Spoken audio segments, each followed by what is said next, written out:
Hello everyone, very good morning to all of you. तो चलिए एक बेहतरीन दिन की शुरुआत करते हैं बेहतरीन करंट अफेयर के सेशन के साथ।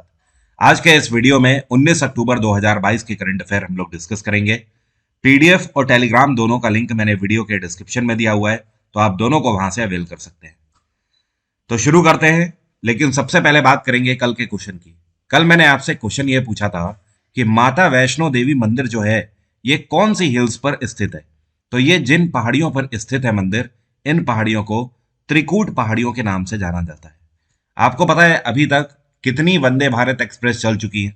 तो टोटल 4 वंदे भारत एक्सप्रेस भारत सरकार के द्वारा चलाई जा चुकी है, जिसमें से जो दूसरी वंदे भारत एक्सप्रेस थी वो नई दिल्ली से लेकर कटरा तक चलाई गई थी, मतलब माता वैष्णो देवी मंदिर तक स्पेशली चलाई गई थी।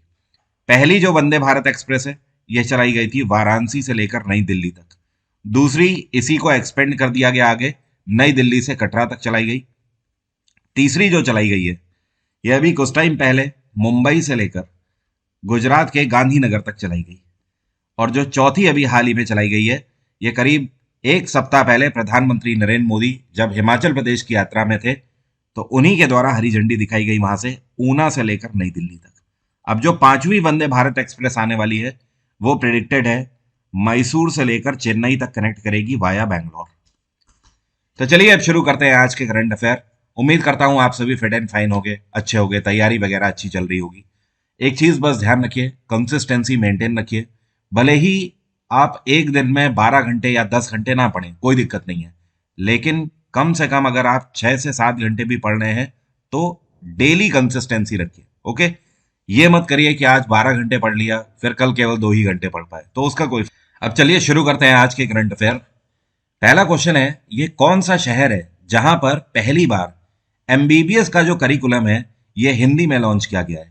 देखिए, कुछ ऐसी पढ़ाई है, या फिर आप बोल सकते हो 12वीं के बाद ज्यादातर ऐसी पढ़ाई है या ग्रेजुएट डिग्रीज हैं जिनका करिकुलम अभी तक अंग्रेजी में ही है। जैसे कि इसमें बीटेक भी है, एमटेक भी है, एमबीबीएस है। ये सब अभी तक अंग्रेजी के करिकुलम में ही लॉन्च होते थे। मतलब आपको इन डिग्रीज की पढ़ाई करनी है तो अंग्रेजी में ही पूरे विषय पढ़ने होते थे। लेकिन पहली बार ऐसा भारत में हुआ है कि एमबीबीएस का कैरिकुलम जो है इसको हिंदी में लॉन्च किया गया है। कहाँ से? तो इसको भोपाल से लॉन्च किया गया है और अमित शाह के द्वारा इसको लॉन्च किया गया है।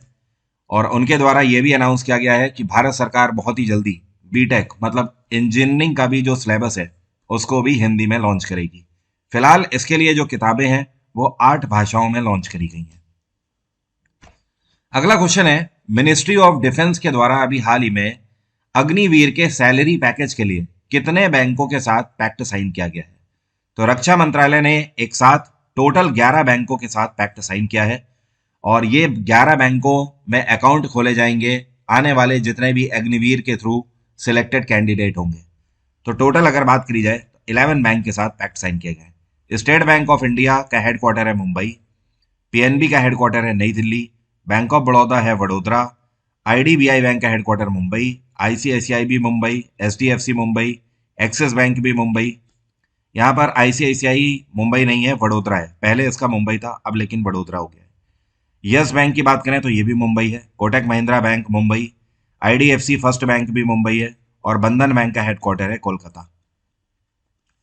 और इसको डायरेक्टली लॉन्च किया गया है किसके द्वारा?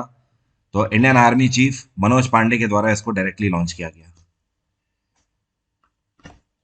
अगला क्वेश्चन है, अभी हाल ही में कर्नाटक के हाई कोर्ट में चीफ जस्टिस के रूप में किसको अपॉइंट किया गया है? तो कर्नाटक हाई कोर्ट में नए मुख्य न्यायाधीश बनाए गए हैं। इनका नाम है प्रसन्ना बी वर्ले। क्या नाम है? प्रसन्ना बी वर्ले। और इन्होंने जिनको सक्सीड किया है ये हैं जस्टिस ऋतुराज अवस्थी। वैसे ऋतुराज अवस्थी जो है ये 1 जुलाई 2022 को ही रिटायर हो गए थे, तब से एक्टिंग चीफ जस्टिस के रूप में यहां पर कार्यरत थे। अब उनको भी प्रसन्ना बी वर्ले ने सक्सीड कर लिया है। और इस टाइम पे कर्नाटक के जो गवर्नर हैं ये हैं थावर चंद गहलोत। तो इन्हीं के द्वारा इनको शपथ ग्रहण कराई गई, क्योंकि आपको पता होना चाहिए हर एक हाईकोर्ट के चीफ जस्टिस को जो ओथ दिलाई जाती है वो गवर्नर के ही द्वारा राज्य के दिलाई जाती है। अभी हाल ही में भारत के नए चीफ जस्टिस ऑफ इंडिया के रूप में किसका अपॉइंटमेंट हो गया है? तो आपको 4 दिन पहले मैंने बताया था कि जो इस टाइम पर यूयू ललित है, यूयू ललित जो है भारत के सीजेआई, इन्होंने सजेशन दिया था किसके लिए? तो डी वाई चंद्रचूड़ के लिए इन्होंने सजेशन दिया था राष्ट्रपति को। तो राष्ट्रपति के द्वारा अपॉइंटमेंट हो चुका है, डी वाई चंद्रचूड़ ही अगले भारत के सीजीआई होंगे। ये भारत के कौन से सीजीआई होंगे? तो 50वें सीजीआई होंगे, क्योंकि यूयू ललित जो है ये 49वें सीजीआई है इस टाइम पे। इन्होंने अभी 1 महीने पहले ही एनवी रमन को सक्सीड किया था। इनका कार्यकाल 10 नवंबर को खत्म हो जाएगा। तो 10 नवंबर को भारत के अगले सीजीआई अब होंगे D Y Chandrachud. Supreme court में कितने जजेस हो सकते हैं? तो 2 साल पहले तक प्रावधान था 30+1 का, मतलब टोटल 31 जजेस का प्रावधान था। लेकिन 2 साल पहले ही प्रधानमंत्री नरेंद्र मोदी ने जस्टिस रंजन गोगोई की सजेशन पर इसको बढ़ा दिया और बढ़ाकर इस टाइम पर टोटल 33+1 का प्रावधान है, मतलब 34 जजेस का प्रावधान है। 33 नॉर्मल जजेस और 1 चीफ जस्टिस ऑफ इंडिया। अभी हाल ही में क्या हुआ कि प्रधानमंत्री नरेंद्र मोदी के द्वारा प्रधानमंत्री किसान समृद्धि केंद्र कितने इनॉग्रेट किए गए हैं एक साथ रिटेल एग्री इनपुट्स के लिए? तो पीएम नरेंद्र मोदी ने अभी हाल ही में एक साथ 600 प्रधानमंत्री किसान समृद्धि केंद्र का उद्घाटन किया है। अब इनका उद्देश्य क्या है समझ लीजिए। देखिए है क्या कि पीएम नरेंद्र मोदी के द्वारा किसान सम्मान सम्मेलन 2022 का उद्घाटन किया गया। यहां पर मैं लिख देता हूं, किसान सम्मान सम्मेलन 2022 का उद्घाटन नई दिल्ली में किया गया। अब इसका मेन उद्देश्य यह है कि किसान की इनकम को डबल करना, हर तरीके की फैसिलिटी किसान तक जेन्युइनली पहुंचनी चाहिए। तो इसके लिए पूरे भारत भर में 600 किसान समृद्धि केंद्र खोले गए हैं और इन केंद्रों में किसानों को ट्रेनिंग दी जाएगी कि किस तरीके से कम पैसे में ज्यादा से ज्यादा बेहतर खेती कर सकें।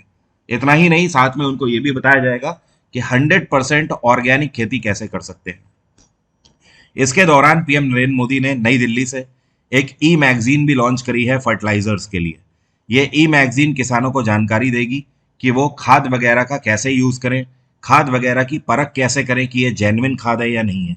इस मैगजीन का नाम रखा गया है इंडियन एज। क्या नाम रखा गया है? Indian as.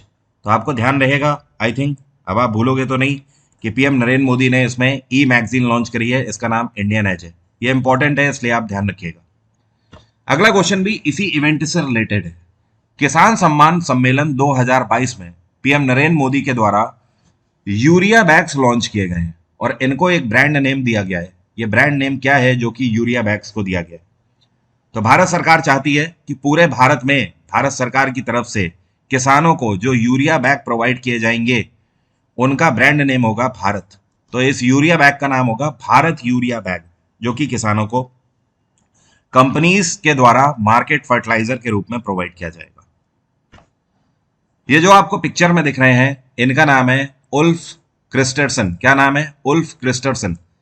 ये अभी हाल ही में कौन से देश में चुनावों में बहुमत प्राप्त करके प्रधानमंत्री बने हैं?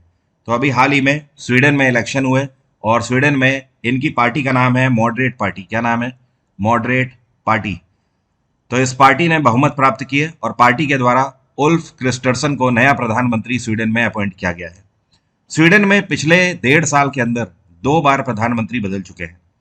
साल 2014 से लेकर 2021 तक यहाँ पे प्रधानमंत्री थे स्टीफन लॉफवेन। कौन थे?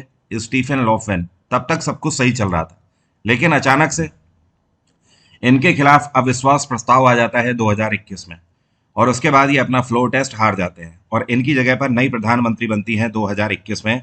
इनका नाम है मैगडेलेना एंडरसन। यहां पर मैं लिख देता हूं मैगडेलेना एंडरसन। तो ये 2021 में अभी हाल ही में बनी थी प्रधानमंत्री। अब कुछ ही महीनों के बाद इनके खिलाफ भी फ्लोर टेस्ट आ जाता है, तो वो भी यहाँ, तो ये भी इस फ्लोर टेस्ट को सेटिस्फाई नहीं कर पाती हैं और एक बार फिर से चुनाव होते हैं और चुनाव होने के बाद अब बन गए हैं उल्फ क्रिस्टरसन नए प्रधानमंत्री स्वीडन के। स्वीडन एक यूरोपियन कंट्री है, यहाँ पे करेंसी चलती है क्रोन। क्या चलता है? क्रोन। और यहाँ पे कैपिटल क्या है? कैपिटल है स्टॉकहोल्म।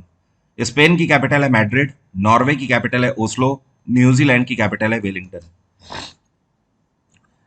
आप लोग जो डिमांड कर रहे थे पिछले कुछ टाइम से वो अब पूरी होने जा रही है। मैंने उस पर सारा काम कर लिया है और 1 नवंबर से आपको जो करंट अफेयर मिलेंगे ये सुबह 7 बजे आएंगे और इतना ही नहीं, लाइव आएंगे ये करंट अफेयर। साथ में करंट अफेयर तो डेली के होंगे ही होंगे, इसके अलावा करंट अफेयर के बाद स्टैटिक जीके भी मैं आपसे डिस्कस करूंगा, कई सारे क्वेश्चन। तो 1 नवंबर से करंट अफेयर का सिनेरियो चेंज होने वाला है। एक नए रूप में आप मुझे देखोगे, एक नया प्रारूप होगा करंट अफेयर का, और बिल्कुल क्रांति के तरीके से इसको स्टार्ट करेंगे। ये क्रांति रुकेगी नहीं। इस बार मुझे कम से कम मेरे टेलीग्राम चैनल से 1000 सिलेक्शन चाहिए एसएससी सीजीएल में। केवल इन 20,000 वैकेंसी में मेरे स्टूडेंट से कम मुझे क्वालिफाइड चाहिए प्री के लिए पहले, और उसके बाद फाइनल सिलेक्टेड 1000 चाहिए। आगे का जो भी प्लान है बहुत जल्दी दिवाली के बाद आपको अनाउंस कर दूंगा, वो सारी चीज़ें आपको पता लग जाएंगी। आज शाम को हो सकता है एक बड़ा अनाउंस हो, तो चैनल पे अपडेटेड रहिएगा। हालांकि मैं आपको 2 दिन से बोल रहा हूँ, चीज़ें बहुत सारी ऐसी चल रही हैं जो कि ऐसे आपको ऑफिशियली बता नहीं सकता हूँ, लेकिन हाँ कनेक्टेड रहिएगा। चैनल पे आज शाम को बड़ा अनाउंसमेंट हो सकता है। अगला क्वेश्चन है, ये कौन से देश है जहां पर अभी हाल ही में नाटो के द्वारा न्यूक्लियर डिफेंस एक्सरसाइज की शुरुआत करी गई है? तो नाटो ने अभी हाल ही में ये 2 देश कौन कौन से हैं? तो ये है ब्रिटेन और बेल्जियम। बेल्जियम दोनों के अंदर न्यूक्लियर डिफेंस एक्सरसाइज की शुरुआत कर दी है। इसका मेन उद्देश्य है यूक्रेन को सपोर्ट करना, क्योंकि आप सभी को पता है यूक्रेन और रशिया के बीच में टेंशन्स अभी भी चल रही हैं। इसके लिए नाटो के द्वारा 60 एयरक्राफ्ट को डिप्लॉय कर दिया गया है। 60 एयरक्राफ्ट एक साथ ब्रिटेन और बेल्जियम में हो रही इस न्यूक्लियर डिफेंस एक्सरसाइज में हिस्सा ले रहे हैं। इतना ही नहीं, इसका वाटर वेन्यू भी है, मतलब जो नाटो मेंबर्स हैं उनकी नेवीज भी प्रैक्टिस करेंगी इसमें। तो इसका वेन्यू है नॉर्थ सी, उत्तरी सागर में इसको कंडक्ट किया जा रहा है। इसको बोलते हैं नॉर्थ अटलांटिक ट्रीटी ऑर्गेनाइजेशन। इसकी स्थापना 1949 में करी गई थी। इसका हेडक्वार्टर है बेल्जियम की कैपिटल ब्रसेल्स। और इस टाइम पर नाटो के प्रेसिडेंट कौन है? तो इनका नाम बहुत इंपॉर्टेंट है, ध्यान रखिएगा। इस टाइम पर एग्जाम में पूछा जा सकता है, क्योंकि नाटो लगातार न्यूज में चल रहा है। ये पूरा साल ही न्यूज में चला गया है नाटो के। तो इनका नाम है जेंस स्टोलनबर्ग। क्या नाम है? Gents Stoltenberg. तो हर वो संस्था जो कि न्यूज में लगातार चल रही है, उसके प्रेसिडेंट, एस्टैब्लिशमेंट ईयर, हेडक्वार्टर्स, ये चीज आपको रटे होने चाहिए बिल्कुल।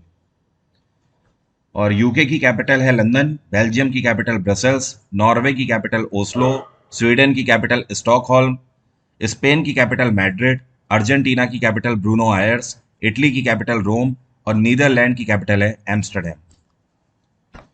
अगला क्वेश्चन है, यह कौन सा देश है जिसके द्वारा साल 2022 की Shanghai coordinators organisation national coordinator meeting का अभी हाल ही में आयोजन किया गया? तो इस बार इसको होस्ट किया है भारत ने। और भारत ने कब से कब तक होस्ट किया है, यहाँ पर मैं माफी चाहता हूँ, ये मंगोलिया लिखा हुआ है, यहाँ पर भारत। तो भारत ने इस बार होस्ट किया है। कब से कब तक? तो इसको 2 दिन 17 और 18 तारीख, कल और परसों तक होस्ट किया गया। कहाँ पर? तो नई दिल्ली में इस बार इसको आयोजित किया गया। मूलतः इसमें 2 चीजों को लेकर बात हुई है। हालांकि ये 2 चीजें ये हैं कि पहला, भारत और चाइना के बीच में जो बॉर्डर डिस्प्यूट है उनको लेकर भी बात उठी। भारत और पाकिस्तान के बीच में यूनाइटेड नेशंस में भी टेंशन छिड़ गई थी, उनको भी लेकर बात हुई। और मेन यहाँ पर रशिया के साथ चाइना ने भी ट्रेड रिलेशन को बेहतर बनाने की कोशिश करी है। हालांकि भारत और रशिया के बीच में डायरेक्टली ऐसी कोई बात नहीं हुई है, क्योंकि हमारा जो व्यापार है, या आप बोल सकते हो ट्रेड एंड कॉमर्स गेटवे है, उसको एक नई दिशा अभी हाल ही में मिली थी, जिसको बोलते हैं स्विफ्ट पेमेंट। तो जो स्विफ्ट पेमेंट था वो एक नया गेटवे हालांकि हम लोगों ने अलग से ही शुरू किया है। ये नया पेमेंट गेटवे ये है कि रशिया अब भारत में रुपी में ही ट्रेड करेगा। ओके, अगला क्वेश्चन है, जो आपको पिक्चर में दिख रहे हैं इनका नाम है जेम्स मैकडेविट। क्या नाम है? जेम्स मैकडेविट। अभी हाल ही में इनका निधन हो गया। ये कौन थे? तो ये बेसिकली एक एस्ट्रोनॉट थे, अंतरिक्ष यात्री थे। नासा का एक मिशन था जिसको बोलते हैं अपोलो 9 मिशन। क्या बोलते हैं? Apollo 9 mission. जैसे अपोलो 11 तो बहुत फेमस है, बट अपोलो 9 के बारे में ज्यादातर लोगों को नहीं पता। क्यों? क्योंकि ये उतना फेमस मिशन नहीं था नासा का जितना कि अपोलो 11 था।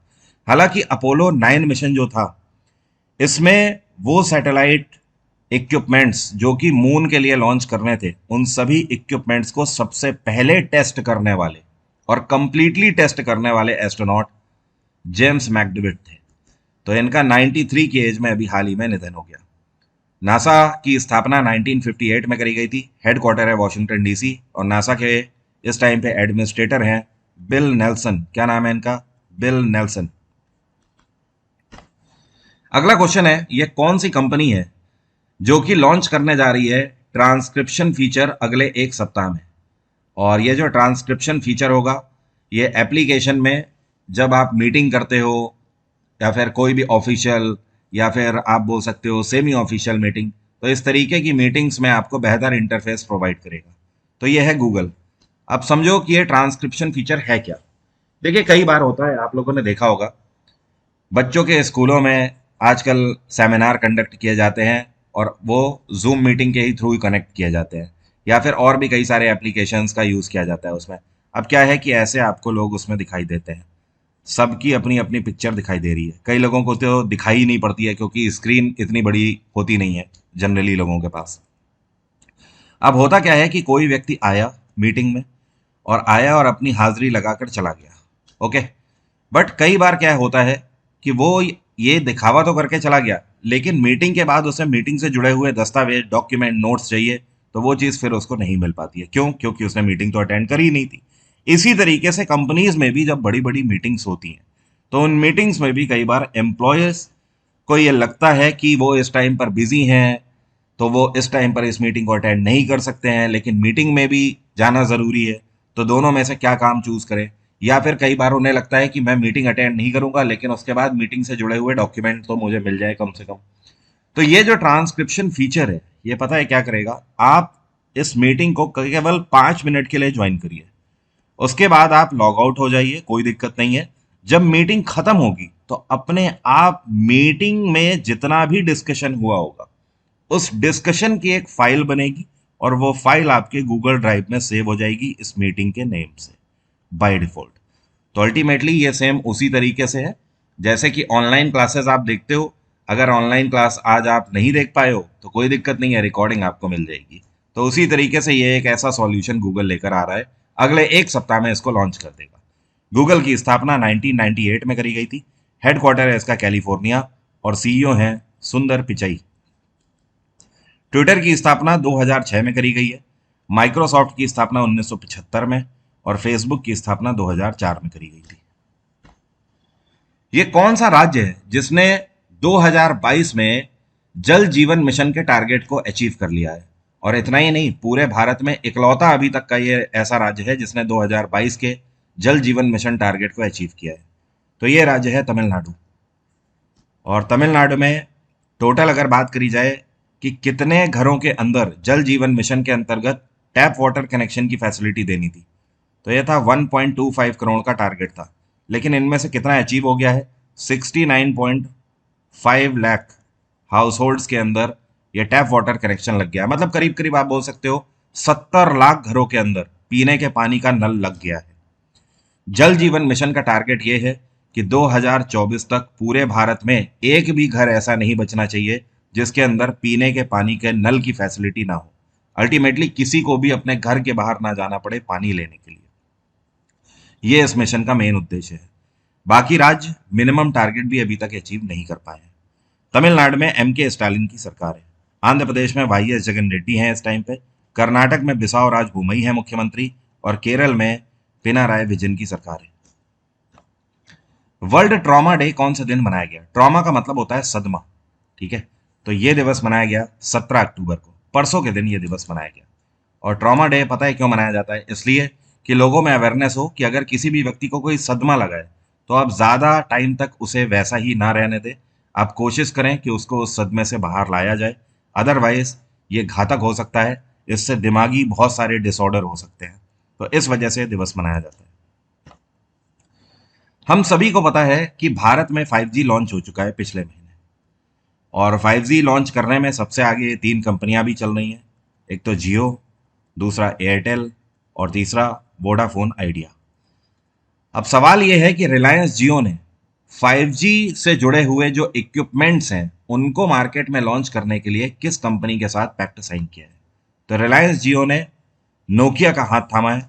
ये चाहते हैं कि 5G लॉन्च करने के लिए जो भी इनकी इंटरनेट डिवाइसेस आएंगी, जैसे कि आप जानते हो यूएसबी डिवाइस या जिसको नेट डोंगल बोला जाता है, तो इस तरीके की जो भी डिवाइस रिलायंस लॉन्च करेगा ये नोकिया के साथ मिलकर लॉन्च करेगा। 5G नेटवर्क रिलायंस का होगा, डिवाइस नोकिया बनाकर देगी। और आगे आने वाले टाइम में अंदाजा लगाया जा रहा है कि 5G से जुड़े हुए मोबाइल फोन भी नोकिया के थ्रू लॉन्च कर सकता है रिलायंस। नोकिया की स्थापना 1865 में करी गई थी। टेली कम्युनिकेशन सेक्टर के अंदर सबसे पुरानी कंपनीज में से एक है नोकिया। नोकिया का हेडक्वार्टर है एस्पो, क्या बोलते हैं इसको, एस्पो। कहाँ पड़ता है, फिनलैंड में। और नोकिया के प्रेसिडेंट हैं इस टाइम पे पैका लैंडमार्क। क्या नाम है, पैका लैंडमार्क। और आपको पता है ये जो डील है कितने की हुई है, ये डील टोटल $3 बिलियन की हुई है, $3 बिलियन। और अभी कुछ टाइम पहले ही रिलायंस जियो के चेयरपर्सन के रूप में आकाश अंबानी को अपॉइंट किया गया था मुकेश अंबानी के द्वारा। अब मेरा आज का सवाल है आपसे, क्या आप बता सकते हो फुटबॉल के खेल में जब फाउल्स होते हैं तो कौन से कलर के कार्ड दिए जाते हैं? कमेंट बॉक्स में जल्दी से लिखकर बताइए। तो आज की बात यहीं तक रहेगी। Thank you so much, have a nice day, take care, bye bye. आपका दिन मंगलमय हो, ख्याल रखिए, पढ़ाई करते रहिए। आज शाम को कनेक्ट होने की कोशिश करते हैं, हो सकता है कोई एक बड़ा अपडेट आज शाम को मैं आपको दे दूं। अदरवाइज टेंशन फ्री रहिए, बहुत जल्दी सब कुछ बदलने वाला है और बड़ा करेंगे, बेहतर करेंगे, अपने तरीके से करेंगे और रिजल्ट लेकर आएंगे इस बार। Thank you everyone, bye, take care, have a nice day.